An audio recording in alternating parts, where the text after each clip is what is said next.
Bapak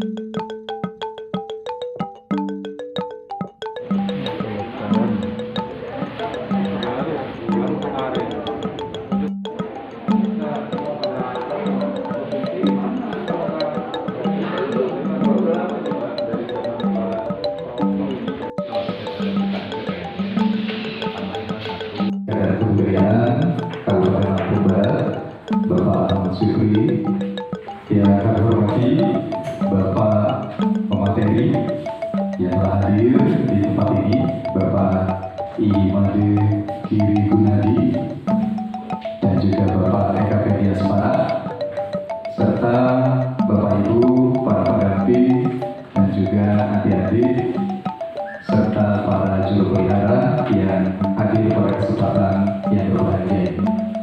Puji syukur, marilah kita panjatkan kehadirat Allah Subhanahu wa Ta'ala, Tuhan yang Maha Esa, yang telah melimpahkan rahmat, hidayah dan juga nikmat kesehatan kepada kita semua, sehingga pada kesempatan hari ini kita dapat berkumpul bersama di Gedung Pramuka dalam rangka mengikuti kegiatan acara sosialisasi dan fasilitasi pelestarian cagar budaya Kabupaten Lampung Barat tahun 2020. Salam serta salam mari senantiasa kita sanjung kepada junjungan kita Nabi besar Muhammad Sallallahu Alaihi Wasallam yang senantiasa kita tunggu syafaatnya di hari kemudian. Baiklah, Bapak Ibu dan juga adik-adik, mari kita mengawali acara pada kesempatan pagi hari ini dengan bersama-sama. Indonesia tanah airku, tanah tumpah darahku, di sana aku berdiri, jadi pandu ibuku. Indonesia kebangsaanku, bangsa dan tanah airku. Marilah kita berseru, Indonesia bersatu. Hiduplah tanahku, hiduplah negeriku, bangsaku, rakyatku semuanya. Bangunlah jiwanya, bangunlah badannya, untuk Indonesia Raya. Indonesia Raya, merdeka, merdeka, tanahku, negeriku yang ku cinta. Indonesia Raya, merdeka, merdeka, hiduplah Indonesia Raya. Indonesia Raya, merdeka, merdeka, tanahku, negeriku yang ku cinta. Indonesia Raya, merdeka, merdeka, hiduplah Indonesia Raya. Nanti setelah kuliah ngambil jurusan arkeologi, ya, karena kita untuk jurusan arkeologi itu masih sangat langka. Di beberapa universitas mungkin masih jarang, Pak, ya? Ya, ada 4 universitas yang ada di Indonesia yang membuka jurusan arkeologi. Selamat datang Pak Made di Lampung Barat, kota Liwa, kota yang sejuk. Mudah-mudahan betah di Lampung Barat, karena kita sudah beberapa kali ketemu Pak Made, ya. Dan yang saya hormati Pak Benny Asmara, kita akan mendapatkan pencerahan apa itu cagar budaya. Kita mengikuti sosialisasi pelestarian cagar budaya. Mungkin masih asing, mungkin buat anak-anak masih asing, ya, apa itu cagar budaya. Karena cagar budaya itu, Bapak Ibu sekalian, saudara sekalian, ada beberapa bagian.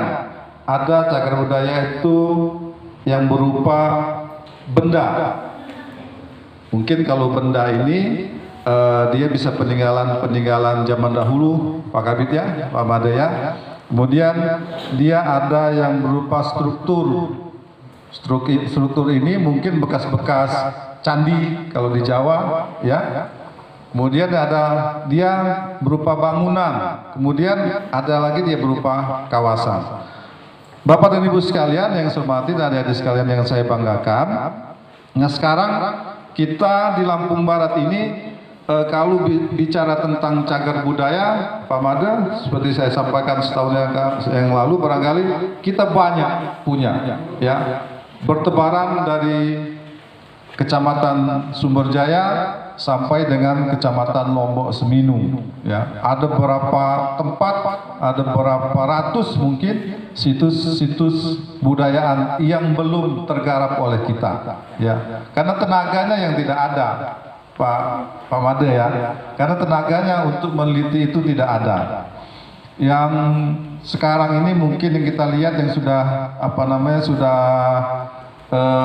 sudah besar itu mungkin kayak di kebun tebu, ya, situs batu berak, ya, situs batu berak kalau di kebun tebu, ya. Anak-anak, adik-adik sekalian, siswa, kemudian kawan-kawan bapak-bapak sekalian yang hadir pada kesempatan ini, untuk sama-sama kita mempromosikan apa saja sih peninggalan kebudayaan yang ada di Lampung Barat itu. Kalau tugas ini dibebankan hanya kepada Dinas Pendidikan dan Kebudayaan, mungkin tidak akan tersampai, gitu ya, karena jangkauannya terbatas. Tapi kalau kita semua punya kemauan, ya, adik-adik, bapak dan ibu sekalian punya kemauan untuk mempromosikan ini ke dunia luar, yang mudah-mudahan Lampung Barat nanti akan dikenal orang. Salah satunya kita mempromosikan itu kepada masyarakat luar yang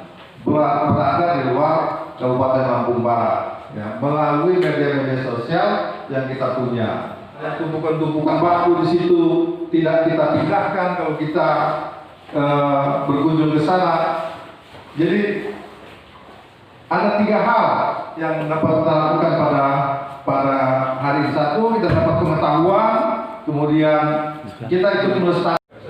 Nama saya Imadi Budi Gunadi, kelahiran Setirama, Lampung Tengah, ya.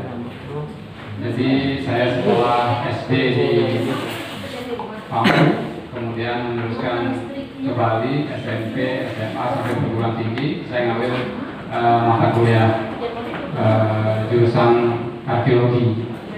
Jadi pertama saya tidak tahu apa sih arkeologi sebenarnya.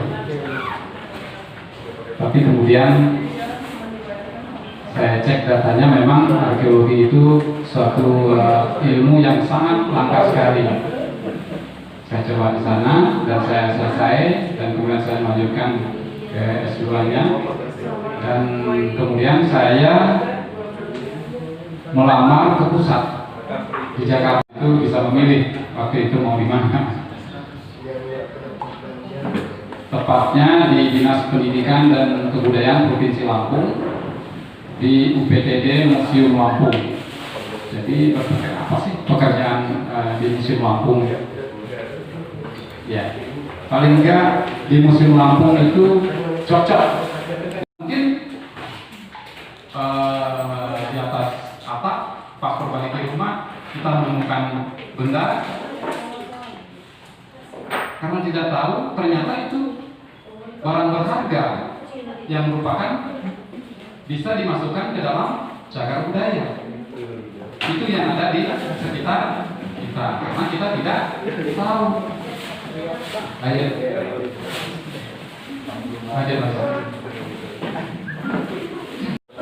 Kedua, pelestarian cagar budaya, dan yang ketiga adalah penetapan cagar budaya. Lanjut lagi. Nah, apa itu cagar budaya? Lanjut. Nah, di sini dalam Undang-Undang RI nomor 11 tahun 2010 tentang cagar budaya.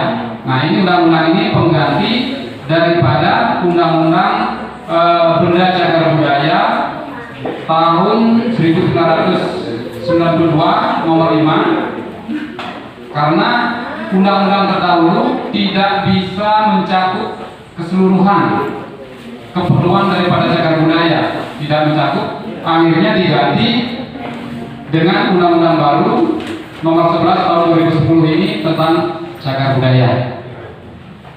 Cagar budaya adalah warisan yang bersifat kebendaan, berarti dia dalam bentuk benda, bukan abstrak. Jadi dalam bentuk benda. Nah, di sini dalam bentuk benda. Kemudian apa saja? Dia berupa benda cagar budaya, bangunan cagar budaya, terus struktur cagar budaya, situs cagar budaya, dan kawasan cagar budaya yang sering disebut istilahnya dengan BBSSK singkatannya, ya. BBSSK. Benda, bangunan, struktur, situs, kawasan. Nah, itu ya. Jadi untuk memudahkan apa sih benda cagar budaya itu? Jadi kita mengingatnya dengan BBSSK. Udah. Jadi sudah ada bayangan. Jadi benda, bangunan, struktur, situs, kawasan. Nah, apa yang disebut dengan itu? Nah, di sini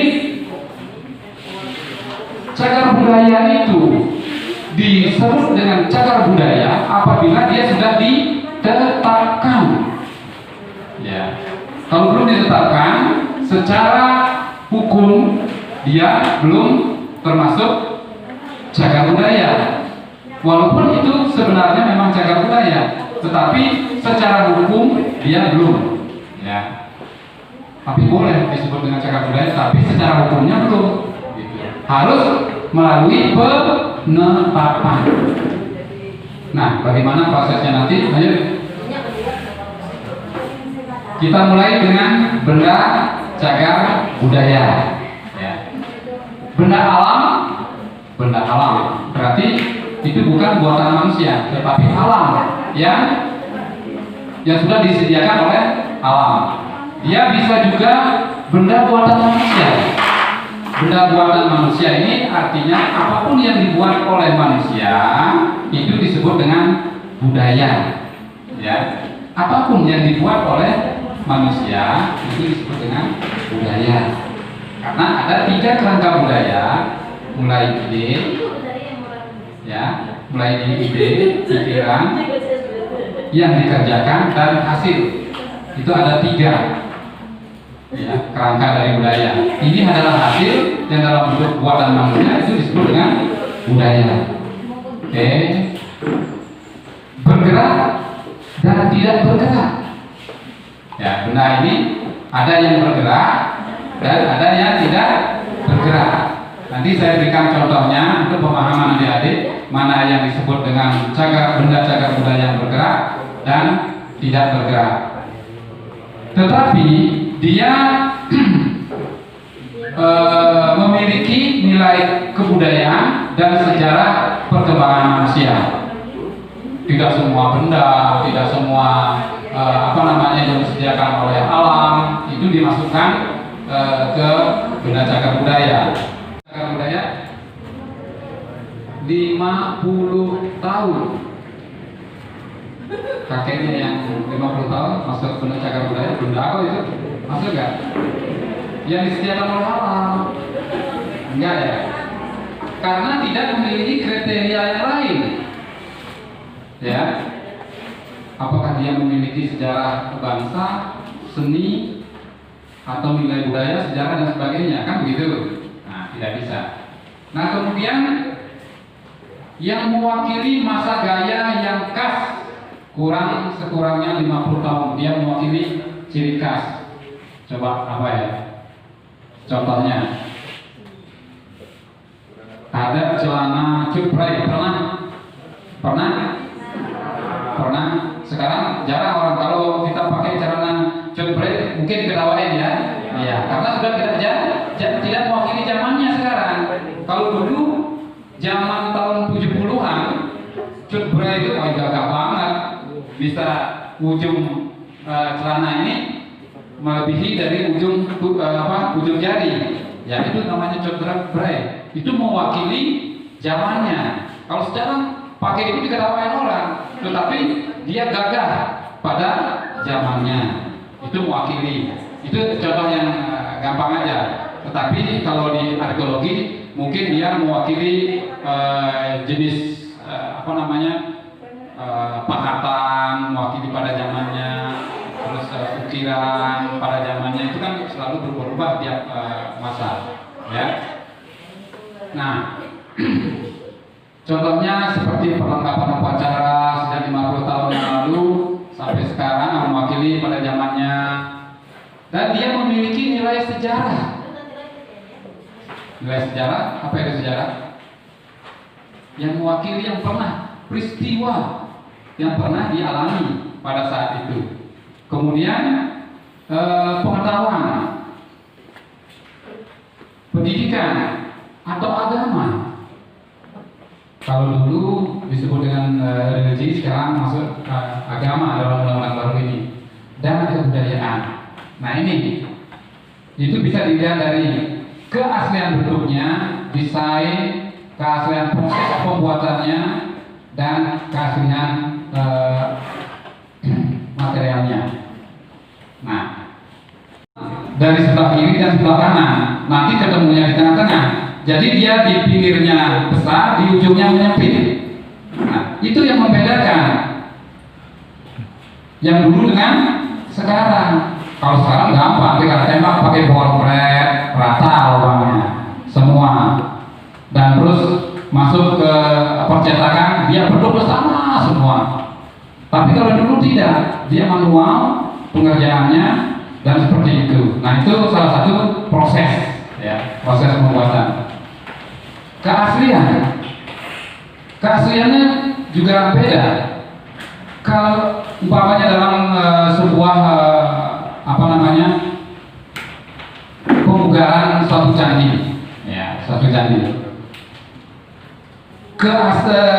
Kalau tidak ada benda aslinya untuk bagian yang hilang, itu kan diganti dengan materi yang baru, tapi menyerupai, tapi tidak asli. Tapi biasanya harus dikasih tanda. Setiap yang tidak asli itu harus dikasih tanda. Dikasih tanda.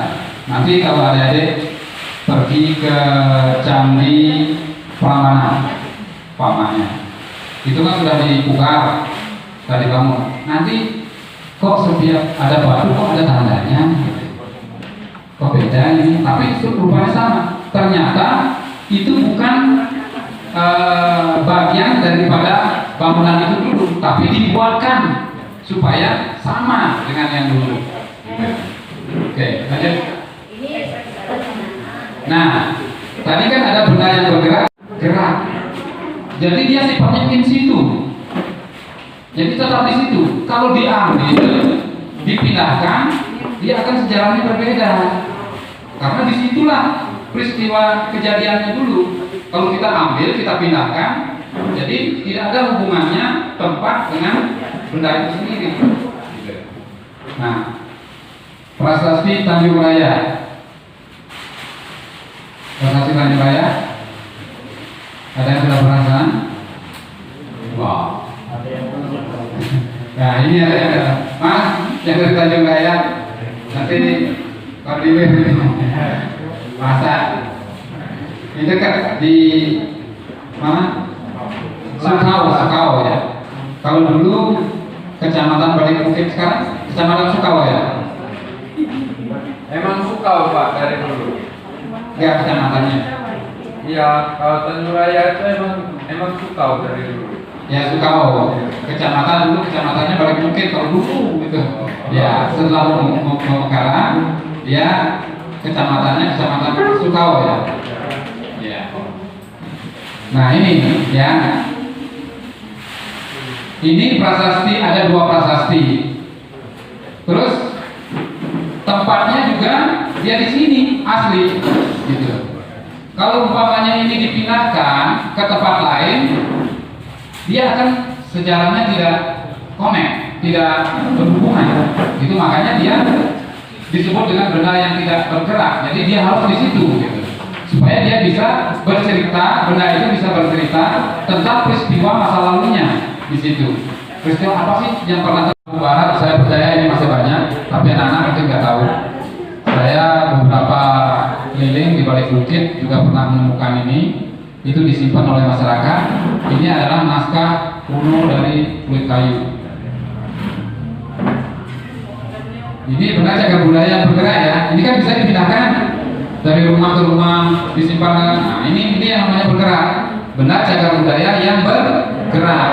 Nah, kemudian saya sedikit ceritakan. Ini adalah naskah kuno. Tulisannya aksara Lampung. Tetapi aksara Lampungnya itu tidak bisa kita baca kayak sekarang. Ternyata aksara Lampung yang dulu dengan sekarang itu berbeda, sudah mengalami perubahan. Ini diperlukan orang-orang filologi ini yang membacanya, ya, karena tulisan aksara Lampung Kagana yang ada sekarang itu sudah berubah, berubah. Tetapi bentuk-bentuknya masih ada. Dulu Lampung itu menerbitkan mata uang sendiri tahun 1948. Ya, ini jenis mata uangnya. Ya, ini dipakai. Kenapa Lampung membuat mata uang? Karena hubungan pusat dengan daerah itu terputus pada saat itu. Jadi diberikan kewenangan presiden untuk membuat mata uang. Ini nilainya 100, ya, nominalnya 100. Nah, kita bisa membedakan. Ini gadis bersigar, ya, gadis bersigar. Ini kalau dulu ini nggak pakai penutup kepala, jadi dia rambutnya masih ini, terus tidak memakai baju panjang ini. Kebaya? Tidak. Enggak, kalau dulu nggak pakai. Ya. Nah, sekarang itu jelas. Topeng saya kurang. Ada nggak? Pernah lihat ini? Nah, pernah. Ini kalau dia kuno, ya, kalau dia kuno, jenis kayunya itu bisa dilihat. Orang-orang tertentu. Kita lanjut aja. Ya. Kalau dia kuno dan sebagainya. Nah, ini namanya Sakura Sakti. Ya, Sakura Sakti. Jadi dia salah satu, kalau dia bentuknya hidungnya miring seperti ini, seperti itu. Pas saya lagi nulis buku Sakura, sudah ada terbitannya tapi dalam bentuk buklet dan juga mata uang. Tahun ini saya dua buku. Lanjut. Nah, tadi benda, sekarang bangunan. Habis B yang kedua, yaitu bangunan cagar budaya. Kalau bangunan cagar budaya, terbayang nggak yang disebut dengan bangunan itu? Ya, ini bangunan, tetapi dia memiliki nilai budaya. Jadi rumah dibangun ini aman. Oke, lanjut. Nah, S yang berikutnya, struktur cagar budaya. Bentuknya dia susunan binaan yang terbuat dari benda alam, ruang bedanya itu dan menampung hutan alam. Nah, ini yang salah satu contohnya, dia menyatu dengan alam.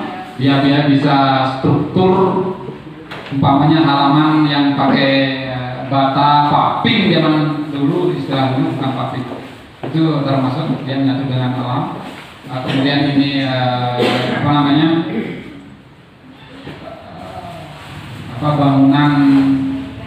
bangunan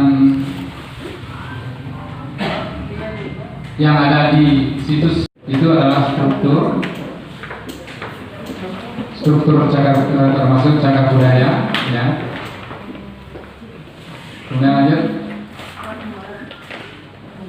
ini masih, ya, itu banyak sekali, ada sekitar 13, tapi 7 yang baru di Pugar, ya, di Lampung Timur, di Purwoharjo. Lanjut. Ya, ini bangunan berunak yang juga di sana yang menyerupai bentuk skema dari Candi Borobudur. Bentuknya sama seperti ini. Lanjut. Benteng buah air, karena ternyata di dalam air ada juga, ya, cagar budaya atau struktur cagar budaya sebagai hasil kegiatan manusia atau bukti kejadian masa lalu. Jadi pernah ada suatu peristiwa di sana yang tercatat dengan meninggalkan jejak-jejak berupa hasil budaya, gitu ya. Nah, lanjut. Nih, situs Kebon Tebu, situs Batu Berak, ya, situs Batu Berak.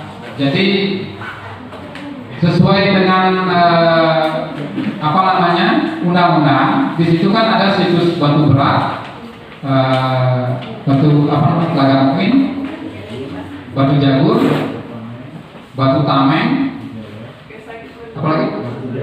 Batu Jaya. Itu ada 5, ya, 7 situs.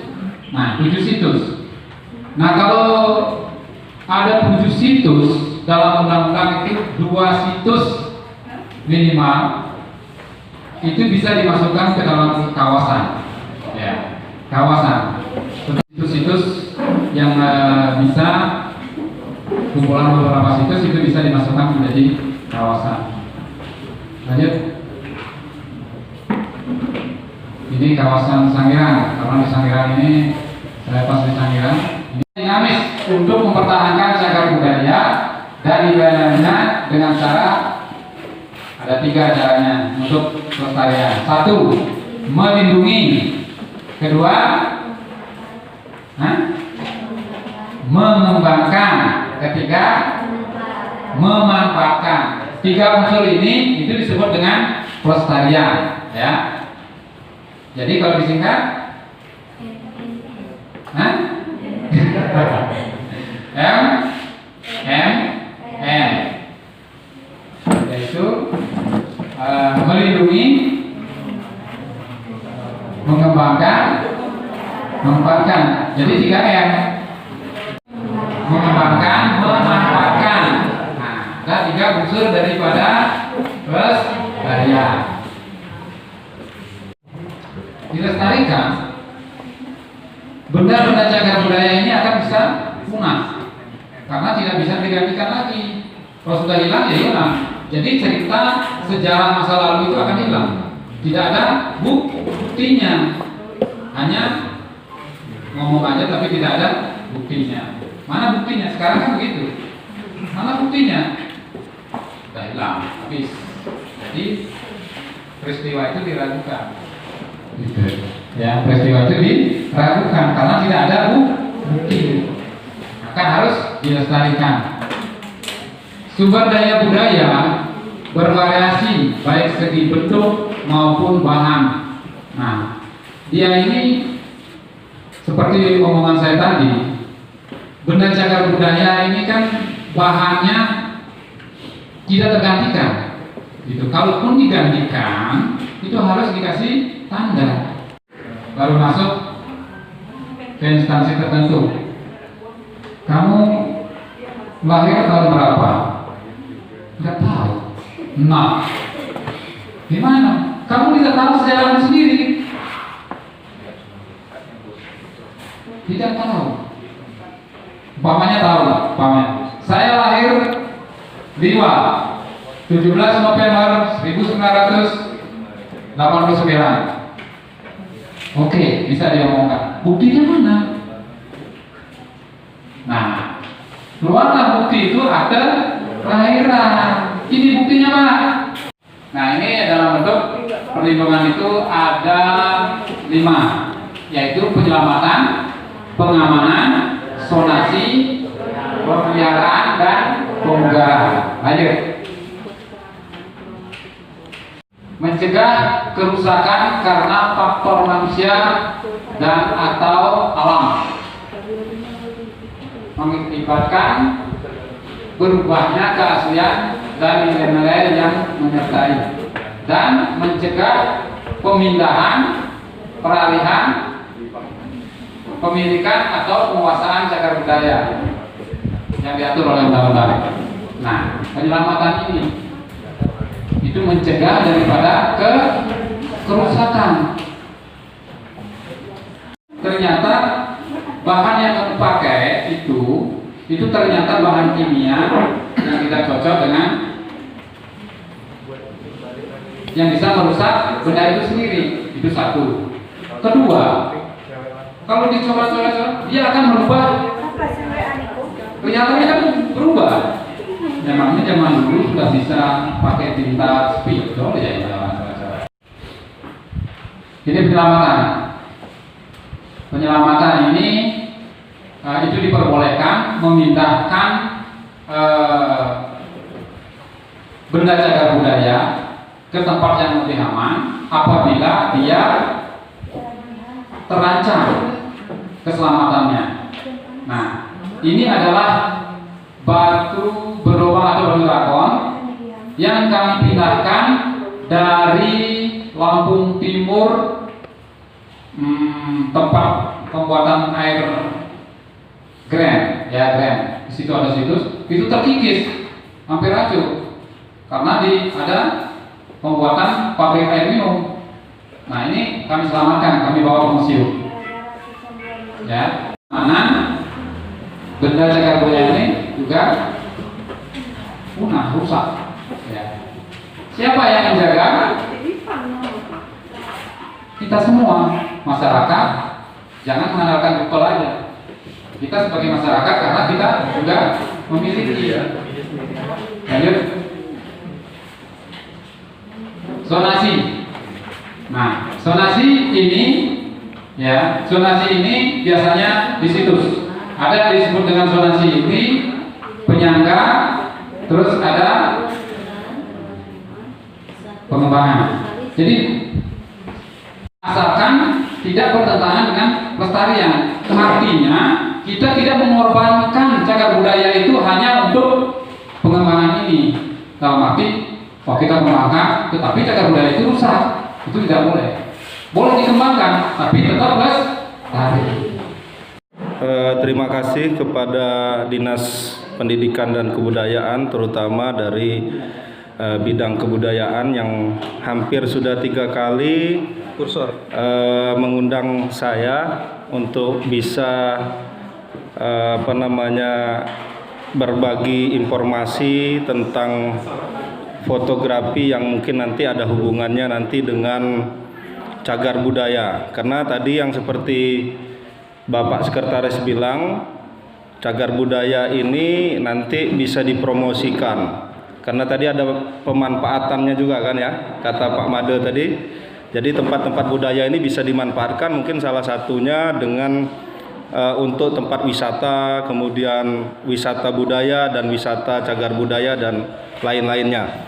Nah, dalam fotografi ini sebenarnya saya ada 2 materi. Sebenarnya ada 2 materi, tetapi karena ini waktunya singkat, jadi saya materi 1 saja. Mengenal dan mengenalkan potensi sejarah atau mungkin cagar budaya yang ada di tempat kita, ya. Nah, sebelum kita mengenal itu kita harus tahu dulu bagaimana cara memotret atau membuat video atau merekam dengan baik, ya. Tetapi merekam sesuatu, merekam foto atau merekam tempat budaya itu jangan berpikiran saya tidak punya kamera bagus. Nah, biasanya orang-orang itu kalau yang baru mau belajar foto, terutama anak-anak, mungkin juru pelihara juga, saya udah tua nggak bisa belajar lagi ya gitu. Sebenarnya nggak gitu. Banyak juga yang sudah tua. Saya lihat, saya ini baru 2-3 bulan ini belajar main YouTube. Banyak yang sudah tua-tua itu YouTube-nya udah keren-keren. Teknologinya bagus-bagus, dia bisa menginformasikan tentang internet, tentang bagaimana caranya membuat video dan seterusnya. itu sudah tua kok, sudah berumur. Dan juga anak-anak juga banyak yang sudah bisa. Dan apalagi anak-anak memang harus mumpuni. Karena sekarang zamannya zaman digital. Kalau kita beli handphone, apa yang dijual dari handphone itu? Kamera depan sekian piksel, kamera depan sekian piksel, bisa kamera cantik, ya kan gitu kan? Ya kan, bener nggak? Padahal fungsinya handphone itu apa? Alat komunikasi. Tetapi yang dijual saat handphone ini baru di launching, baru keluar, merek baru yang pertama-tama diiklankannya adalah kameranya, kemudian sekarang pun fungsi untuk merekam videonya, ada anti getarnya apa enggak gitu kan, bener nggak? Nah, artinya zaman sekarang untuk merekam seperti itu, merekam video kemudian membuat foto itu tidak sulit. Dengan alat yang sederhana sekalipun kita bisa membuat foto yang baik. Nah, jadi agar foto kita dilihat orang, promosi tadi kayak kata Pak Sekretaris, bagaimana promosi kita akan dilihat orang kalau fotonya nggak bagus, fotonya burem-burem, fotonya nggak jelas ini apa gitu. Kita mau moto misalnya situs Batu Berak, saking motonya basi mungkin kelihatan ujungnya aja gitu, miring-miring misalnya, atau gelap sekalian, atau nggak kelihatan, buram dan seterusnya. Nah, ini yang akan kita sama-sama sharing, pelajari dengan alat yang sederhana sekalipun. Saya juga sering moto pakai handphone saja kok. Dan handphone sekarang sudah canggih-canggih. Oh, handphonenya Pak Eka ini, handphonenya Pak Eka ini mungkin mahal. Enggak, ini di bawah 2 jutaan. Artinya kalau di bawah 2 jutaan masih standar lah gitu kan. Barunya gitu dulu, ini setahun yang lalu. Kalau sekarang nggak tahu. Kalau ada yang mau beli janganlah. Ini udah murah nih pasti kan. Secondnya udah murah ini.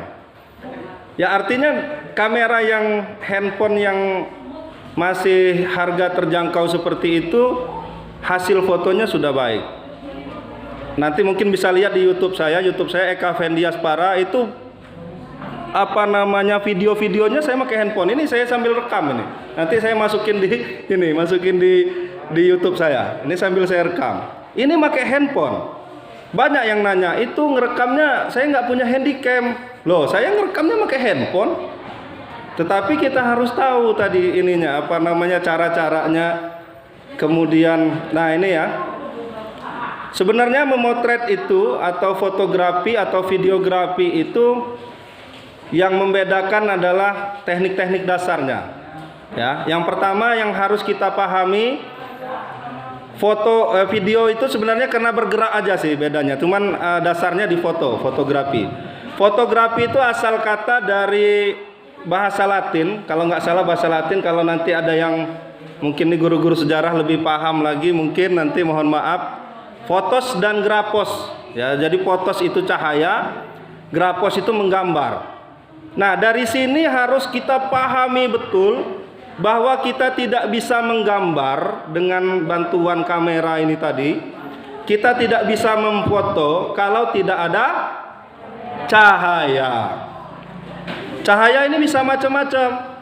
Cahaya alami dan cahaya buatan. Cahaya alami contohnya matahari, gratis, nggak bayar. Bulan gratis, nggak bayar. Cahaya tuh flash untuk studio foto itu jangan dikira murah. Itu kalau untuk studio foto itu, makanya kalau kita foto di Bandar Lampung terutama itu studionya yang udah bagus-bagus lampunya, itu bisa 25 juta itu harganya satu lampu. Iya, belum softboxnya itu yang kayak putih-putihnya itu, lihat pernah ya? Nah, itu jutaan harganya. Matahari dikasih Tuhan gratis. Gitu kan, kita manfaatkan, itu mahal itu. Makanya kalau kita ke studio foto itu mahal karena harga alat lampunya itu juga mahal, nggak murah. Nah, jadi kita harus pahami bahwa fotografi itu adalah perlu cahaya. Kalau nggak ada cahaya, misalnya dalam kita keadaan tengah malam atau misalnya di tempat yang agak minim cahaya ya, walaupun mungkin ada cahaya nembus-nembus sedikit, itu kita butuh cahaya tambahan, bisa dari lampu atau flash dari kamera. Nah, hati-hati nih, kalau pakai kamera nih kadang-kadang flashnya diautoin. Kalau cahayanya cukup di tengah hari nggak usah pakai flash. Itu kadang-kadang hasil fotonya kurang bagus, flat itu datar gitu. Nah, itu tadi ya yang perlu dipahami, bahwa fotografi itu adalah melukis dengan cahaya ya. Jadi kita butuh cahaya agar foto, video yang kita hasilkan hasilnya bagus ya. Kemudian selanjutnya adalah komposisi. Ya, dalam fotografi itu ada komposisi. Komposisi itu adalah mengatur letak objek yang akan kita taruh di bingkai foto. Misalnya, foto itu nggak selalu harus di tengah orangnya. Kalau pas foto ya di tengah. Tapi kalau foto-foto yang tidak pas foto nggak mesti harus di tengah objeknya. Bisa kita taruh di pinggir, gitu ya. Bisa kita taruh di belakang dan seterusnya. Ya, itu komposisi. Jadi komposisi itu adalah kita menyusun objek-objek yang ada di frame foto kita itu agar terlihat lebih menarik. Nah, selanjutnya selain komposisi adalah angle atau sudut pandang. Kita jangan motonya datar-datar terus. Kalau motonya datar tuh kayak moto pas foto tadi. Jadi kalau pas foto datar, antara objek sama yang moto tuh sejajar, eye level. Tapi kalau kayak moto binatang memang bagusnya eye level. Jadi matanya antara mata si pemotret dan mata yang dipotret itu binatang itu dia bagusnya satu level. Karena kadang kalau binatang buas, saya pernah lihat video dokumenternya di mana itu ya, di TV lah gitu ya. Pernah ada petani di Thailand atau di mana itu, jadi petani di sana itu menggarap ininya apa namanya, menggarap. Ya, sekarang kita masuk materi dengan hubungannya yang foto ini dengan apa namanya, cagar budaya atau sejarah yang ada di lingkungan kita ya. Tadi sekilas sedikit lah belajar fotonya, nanti mungkin lebih banyak browsing di internet, bisa macam-macam teknik fotografi dan seterusnya, videografi juga gitu. Kalau videografi mungkin harus, karena dia videonya bergerak, harus stabil, jadi jangan goyang-goyang. Kalau goyang-goyang juga, wah ini situs Hujung Langit, tapi goyang-goyang sambil lari-lari ya, mual yang ngelihatnya nanti. Jadi harus stabil gitu video. Kemudian kalau kita sambil ngeplok tahu ya, sambil ngomong-ngomong ya, kayak saya ini sambil ngomong-ngomong, itu harus jelas soundnya. Jangan gambarnya bagus tapi soundnya ini apa yang diomongin itu.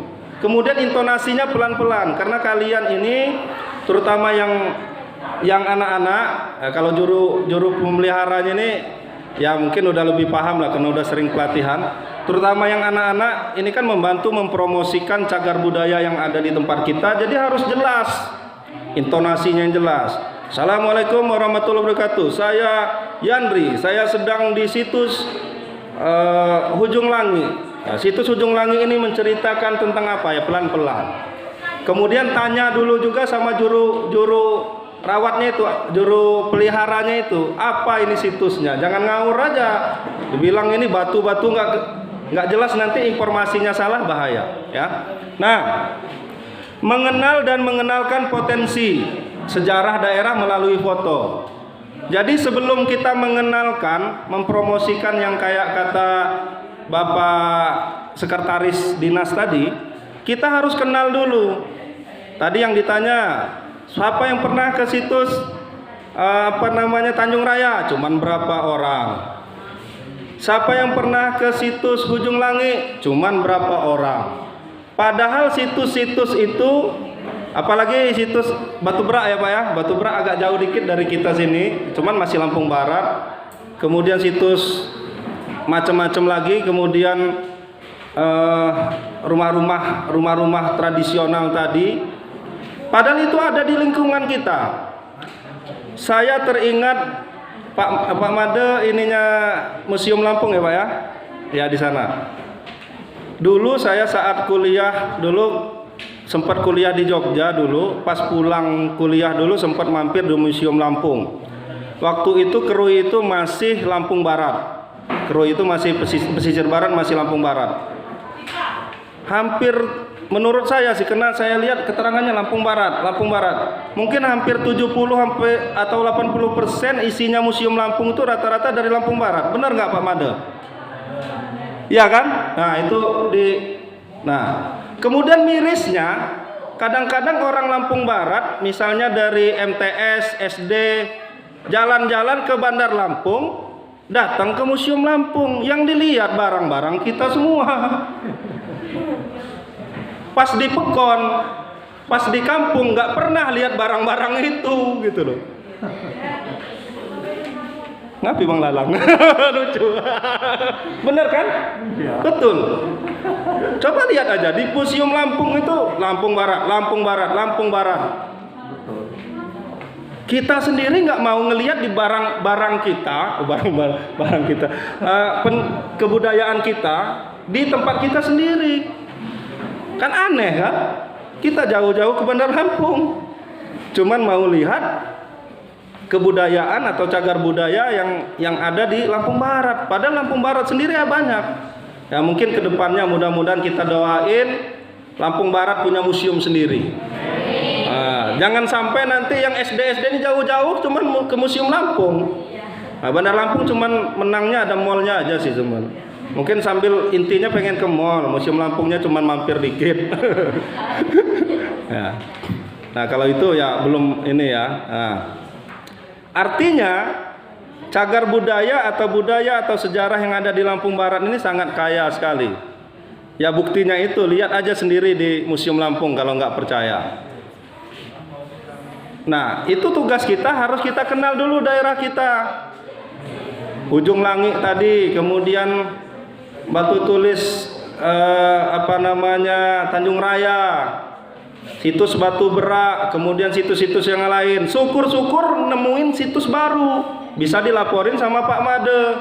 Pak di sana saya nemu ada batu dari dicakar. Nah cakar apa gitu kan nggak tahu kita. Mungkin bisa dilaporkan sehingga bisa nanti dirawat lebih baik. Di sekitar kita banyak. Saya kemarin baru ke dekat situs Ujung Langit itu, sebelumnya itu sekitar di Hara Kuning itu juga ada. Walaupun mungkin sudah haus, tinggal dikit lagi itu tulisannya. Dan banyak batu-batu itu yang di tengah-tengah kebun. Kadang-kadang kan nggak masuk akal, di tengah kebun kok ada batu gede-gede gitu. Untuk apa? Kalau di pinggir kali ya mungkin gitu kan. Nah itu yang mungkin kalian di sekitar lingkungan kalian yang lebih paham. Kalau nemu situs-situs kayak gitu silahkan dilaporkan. Kemudian didokumentasikan dengan baik, fotonya tadi jangan sampai buram. Pakai handphone cukup asal cahayanya cukup. Kalau cahayanya nggak cukup ya pakai senter ditambahin biar jelas untuk difoto. Kemudian motonya jangan tengah malam pula ya, nggak kelihatan. Ya, boleh lanjut. Nah ini data pengguna internet. Ini belum saya update nih, baru 2015. Artinya Indonesia ini konsumsi internetnya luar biasa, apalagi gara-gara lockdown ini, gara-gara corona ini, semuanya internet, belajar internet, yang semuanya internet. Sekarang apa yang nggak bisa dicari di internet, di YouTube itu, tinggal lihat. Cara membuat tahu Sumedang ada, cara melihara ayam ada, kan? Apa yang nggak ada, bener nggak? Iya. Nah, kira-kira, nah tahu di mana ini? Di mana? Tuh. Betul Pak Yandri, lupa kemarin? Lupa juga, kan ikut moto waktu itu. Waktu ke Pampang, Iya, batu ke Pampang. Pokoknya batunya dia ada ininya, kayak cabang gitu ya. Jadi kabarnya ini adalah tempat penyembelihan sesembahan orang zaman dulu sebelum kolonial Belanda. Nah, ini di situs Batu Beka ya.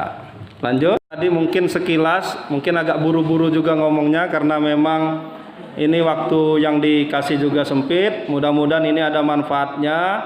Artinya kita memakai alat apapun, sesederhana apapun, yang penting kita memanfaatkan alat foto yang kita punya, alat rekam, media rekam yang kita punya untuk merekam situs-situs atau cagar budaya yang ada di lingkungan kita dengan baik, foto dan videonya dengan baik sehingga bisa dilihat orang lain dan sampai sehingga orang lain pengen datang, pengen hadir, pengen meneliti, pengen melihat cagar budaya yang ada di tempat kita.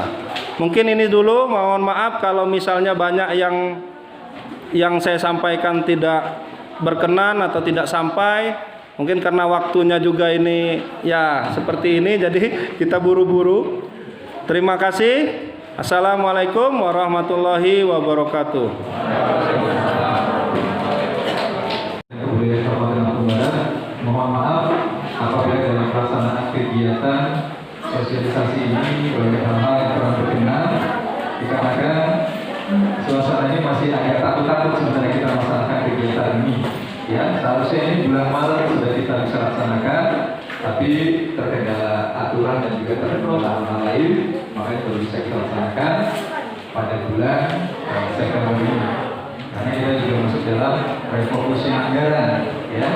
Jadi tadi kemarin kita mencoba laksanakan, ternyata sosialisasi dan fasilitasi pelestarian cagar budaya Kabupaten Lampung Barat tahun 2020 secara resmi ditutup.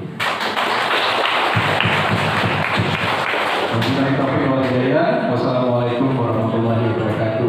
Sebentar, jangan langsung ya.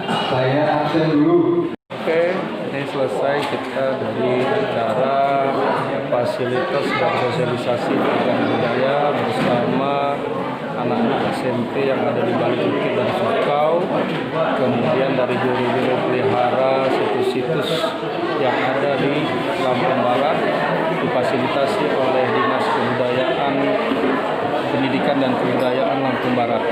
Terima kasih. Sampai jumpa lagi. Assalamualaikum warahmatullahi wabarakatuh.